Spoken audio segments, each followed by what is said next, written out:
answers for Tasha. So what was the first piece of clothing you remember loving as a child, and how has your taste in fashion changed since then? Pink underwear. I still love pink, but I think it leveled up to being able to find underwear that was comfortable and not just makes you look sexy, right? Well, you did mention that you had a lot of underwear, that you had more underwear than clothes. I have more underwear than clothes, which is weird. Like, I think it just makes me feel good and looking at the mirror and I'm like, oh yeah, I look good again today. Oh yeah, I have to put on some clothes. Right. What was your first period experience like, and did you have any funny stories or memories from that first day? First period experience, I think I remember I was at the beach. Wow, lucky me. At the beach, and then I just saw my underwear and it was like not the color that it usually is. So of course I had to go to my mom and be like, what's this? And then she explained it comfortably, and I was like, okay, I think this is something. She explained that it was something to expect every month, as time goes by. Nothing weird, I guess it's just like, was I lucky that I got it in the beach? Like the timing of it all. Or your mom was so comfortable with sharing educational facts about it. This might be too intimate for you, so feel free to not answer this question, but what color was it when you first got your period? Was it brown or was it red? It was brown, and it was just like, maybe like TMI, like a centimeter spot, yeah. Right? It's just that small, right? Yeah. But it's something shocking for like not even a teenager, like seeing something that's different or not out of the usual. If you've never seen period blood before and you assume blood is red, you wouldn't realize at the first glance that what you actually have is your period. Exactly. And no one shows you examples, and no one tells you what color it's supposed to be when you're growing up, before you get your period. Yeah, I never realized that. Yeah. You wouldn't know. No, you might mistake it for something else. Yeah, I'm pretty sure that I probably went through a few months thinking that it was something else and not realizing that I had already gotten my period months before. Correct.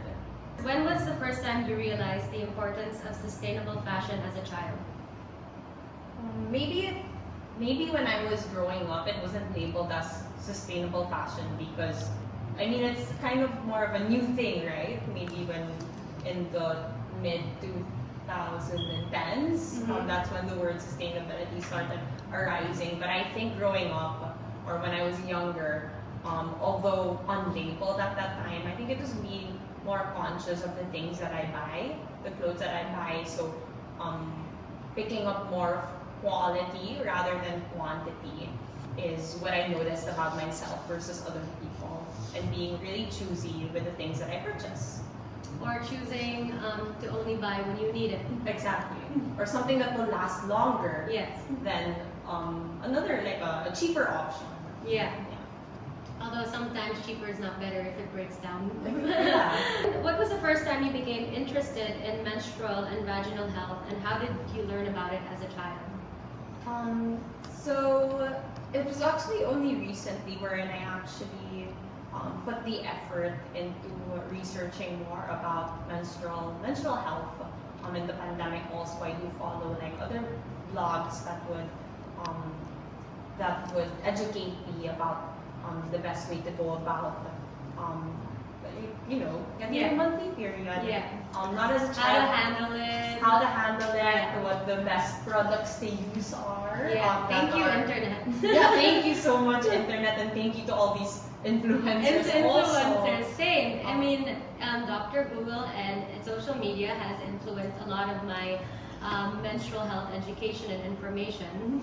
Like you wouldn't know, like at the time growing up, like you'll just be like accepting whatever I guess your mom would give you. Yes. Like, okay, this is what you use when you have a tummy ache. This is what you use when your flow is heavy. Yeah. But now with the internet and being stuck at home, you get to research what the right product is for you that doesn't give you irritation, that's more comfortable to wear. Right. So it's really only recently wherein I was observing myself more and how my body would react to the products that I use. Yeah, same. It was a long period of self-exploration for me to figure out what was right for my body and what wasn't.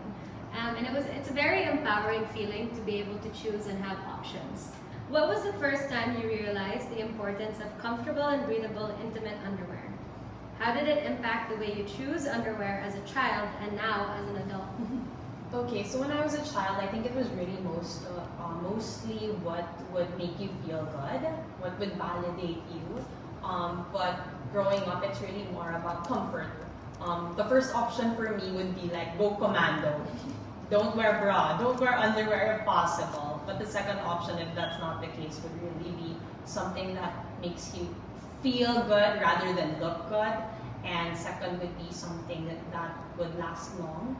And then third would really be something that would have a positive impact to the environment, which is just like a next level, something that I can give back. So, Would you say that all consumers or the future consumer all will have and share the same principles as you? we will never know what the future generation would think like, but I think it's really the fact of the matter is everyone evolves and everyone grows. So hopefully that's the growth that we want in terms of point of view of every consumer. Okay, thank you so much, Tasha, for joining us in our very first ever period talk. Thank you for having me, Tita Nala. And you can find Born Bare at Born Bare at Coco Cart, or see us on Instagram at bornbare.co on Instagram. And if you're interested in seeing Born Bare in our website, please leave it in the comments.